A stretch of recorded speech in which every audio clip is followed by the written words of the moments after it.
করদাতারা রাজস্ব কর্মকর্তাদের কাছ থেকে ঝামেলাহীন সেবা পেলে কর জিটিপির হার বাড়বে বলে মন্তব্য করেছেন অর্থ উপদেষ্টা ডক্টর সালেহুদ্দিন আহমেদ।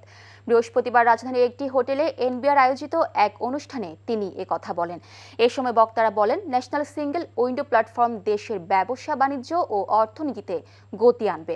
পাশাপাশি রাজস্ব আদায়ের প্রক্রিয়া সহজ হবে, কমবে কর ফাঁকির সুযোগ।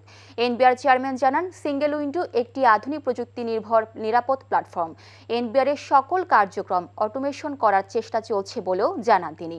অনুষ্ঠানে বিগত কর বছরে সর্বাধিক অনলাইন রিটার্ন দাখিলকারী 5টি প্রতিষ্ঠানকে ই রিটার্ন সম্মাননা দেয়া হয়।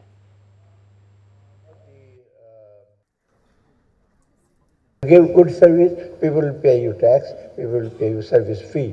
If you don't serve them, definitely people will withhold giving you tax or even service charges. So best thing is to give service, and then people will automatically come, business people will automatically come to give all the charges. And the most important thing, and without business, with the private sector development, we cannot go forward. Bundle থাকলে প্রতি সেনমানিতে টাকা বাঁচবে। বিকাশ send money bundle কিনে জিতুন প্রতি লেনদেনে।